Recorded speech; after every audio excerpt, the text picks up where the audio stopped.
Hello, welcome back to another late night final run through for MA265. We're looking at the final from spring 2018, and we're going to be doing all the questions that are applicable for midterm 1 this year. Okay, question 1. Suppose we have a 3 by 3 real matrix A that has a determinant of 5, and we're asked to find the determinant of B. So the two rules that are going to come into effect here is that if we have some matrix and we multiply a row or a column by a factor, it will multiply the determinant by that factor. And you can see that if we use the example of 1, 2, 3, 4, the determinant of this guy is going to be 4 minus 6 or negative 2. If you multiply the top row by 2, 2, 4, 3, 6, we'll get 12. Wait, I did that wrong. Yeah, this is a 4, sorry. If we find the determinant of this, we'll get 8 minus 12, or negative 4. And remember, that was multiplying this row. If we multiply this column by 2, 2, 6, 2, 4, we will also get 8 minus 12, or negative 4. So hopefully you can see how that is working out. And then also, if we take two rows or columns and switch them, so that would be, we have our 1, 2, 3, 4 case, our determinant's negative 2. If we flip our rows, we would have 2, 4, 1, 3. We will get 2 as our determinant. And if we flip our rows, we will get 3, 4, 1, 2, or 6 minus 4, which is also 2. So now we have all the tools that we need to solve this one right here, the determinant of B. Well, if we look and see what's been done to this matrix, 3 different columns have been multiplied by 2.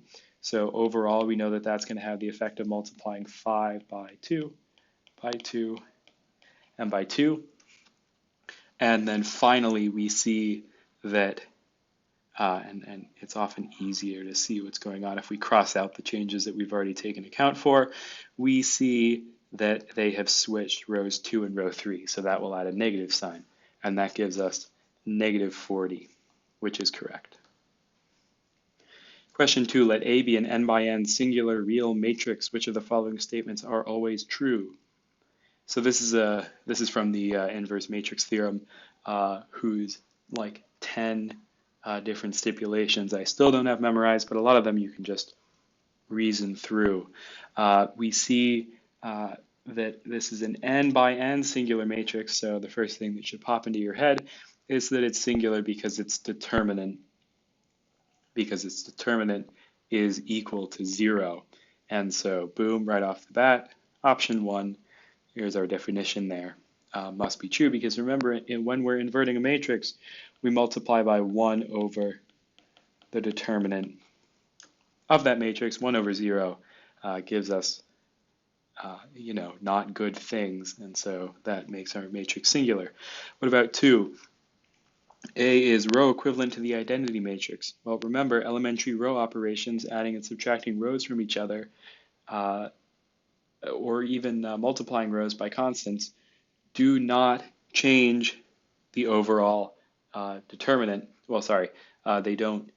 They only multiply the determinant by factors or leave it alone completely. So there is no way to take a matrix whose determinant is non-zero, apply row operations to it, and get out a matrix that also, that does have a determinant of 0.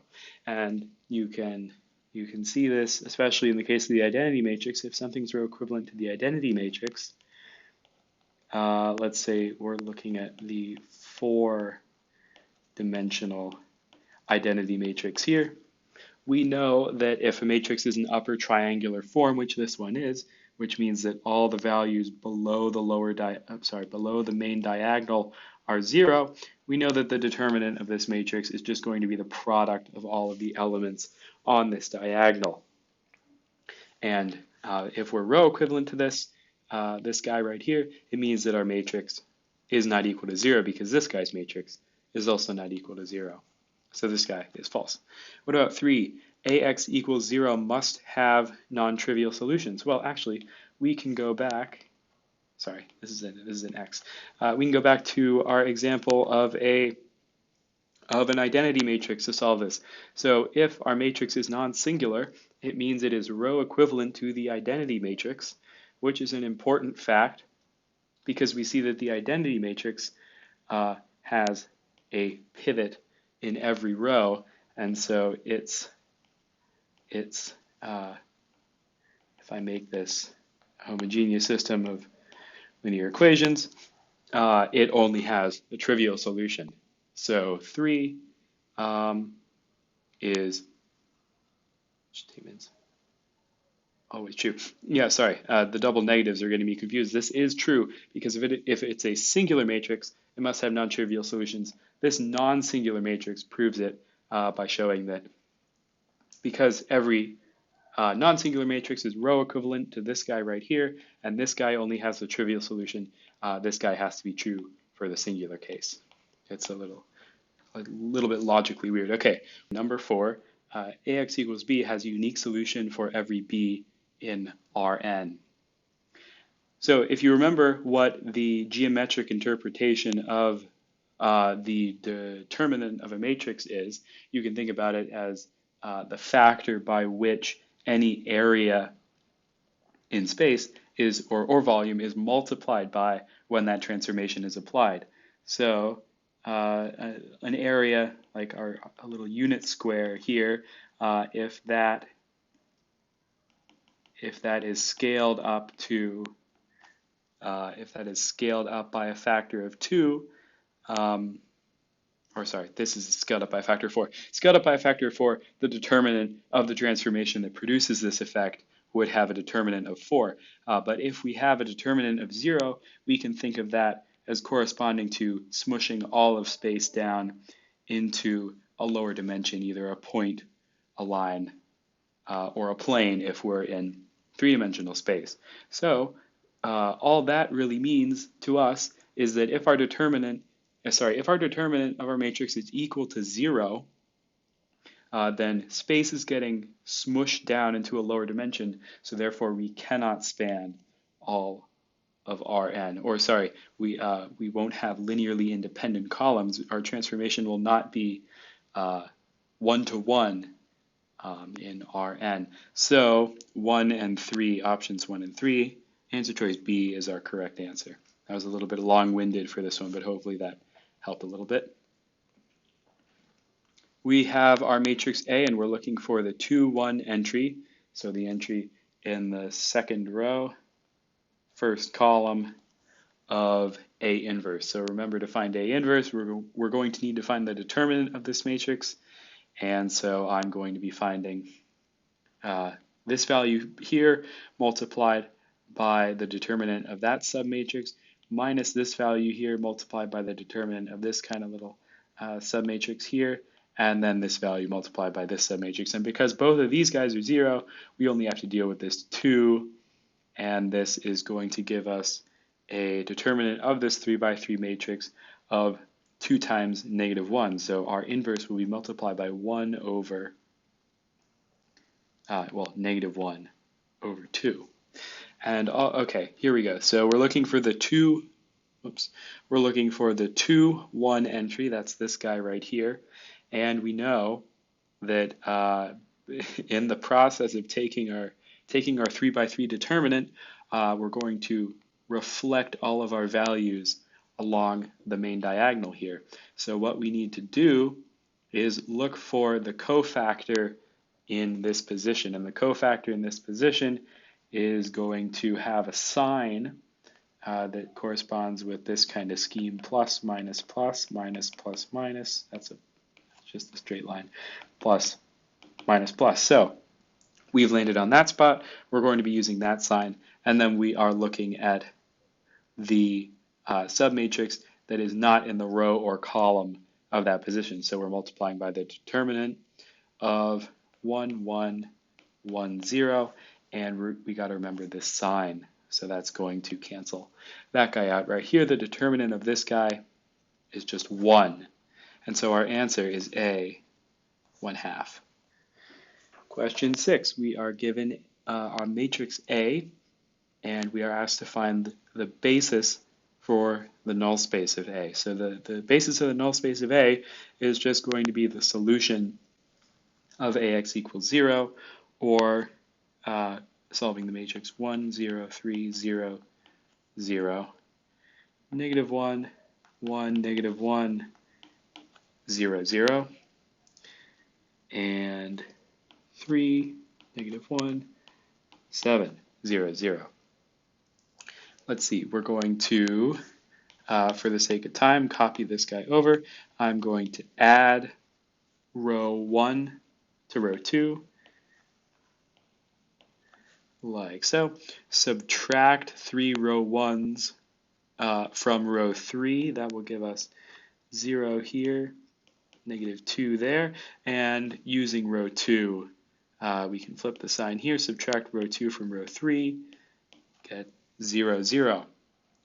And so now using this, we should be able to form our solution. These equations are x1 is equal to negative x3, and x2 is equal to, negative 3x3, and x2 is equal to negative 2x3, where x3 and x4 are free.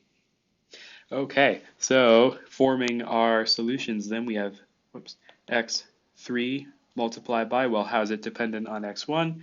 It's equal to negative 3. Well, x1 is equal to negative 3 x3. x2 is equal to negative 2 x3.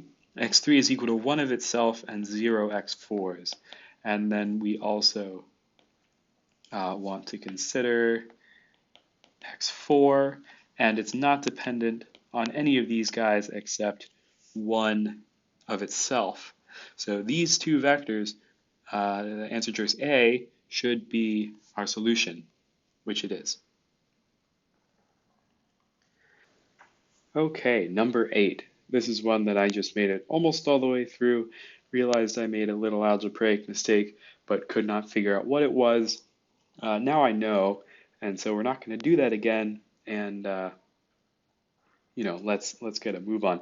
So this is a little bit of a weird question. We're told to find the value of A determined by this linear system here, and immediately the thing that I want to do is get rid of this guy from this side. So what can we do to do that? Multiply by its inverse. So the inverse of AB23 is going to be, nope, come on, eraser, please, is going to be 3A negative 2 negative b times the determinant of this guy right here, which is 3a minus 2b. But we know that 3a minus 2b is equal to 3, so this is 1 over 3. All of this simplifies down to the identity matrix, and we're left with xy, and then set equal to the inverse here, which is this guy, 1/3 3a negative 2 negative b times c6. And in solving this, we'll see that x is equal to 1/3 times 3c minus 6b. We can pull a 3 out of this. There we go. C minus 2b. And we see that, let's see, I'll pull this out here. 2b minus c, we're told that that's equal to 4. So c minus 2b, flipping all the signs, is equal to negative 4. So x is equal to negative 4. This is a very weird question. I don't really like it. Okay, let's see what we have left. Not too many. All the ones I'm skipping are not really part of the curriculum we've learned yet. 12, let's find all the real numbers A such that the following vectors form a basis for R3. And we'll remember that a set of vectors forms a basis for, a dimension, in this case R3, if and only if they are all linearly independent and together span that space.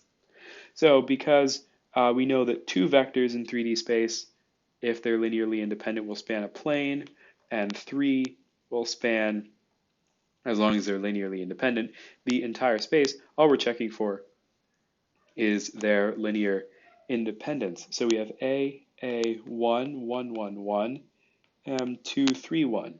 Well, the obvious case here, the thing that'll let us be able to make an entire row of zeros using our elementary row operations, which would mean that our vectors are linearly dependent, is if A was equal to 1.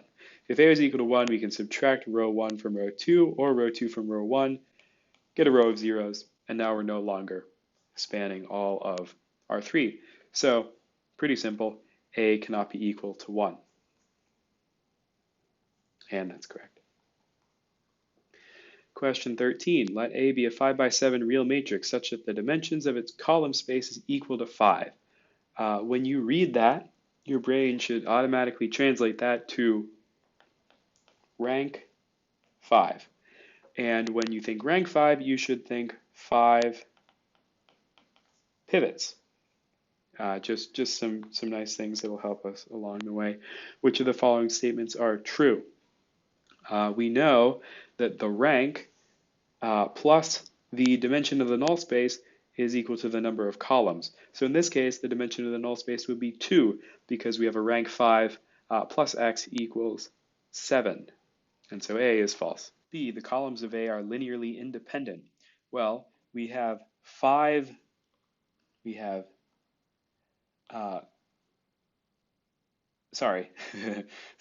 vectors in 5-dimensional space, because this is a 5 by 7 matrix, like that. Since we have 7 vectors, we can think about this in the lower dimensional space. Let's say we have 4 vectors in 3 dimensions. If I draw 3 linearly independent vectors, these two span a plane. This one is not in the span of the other two. Collectively, they all span R3. There is no space left because we already span all of R3 for us to span any more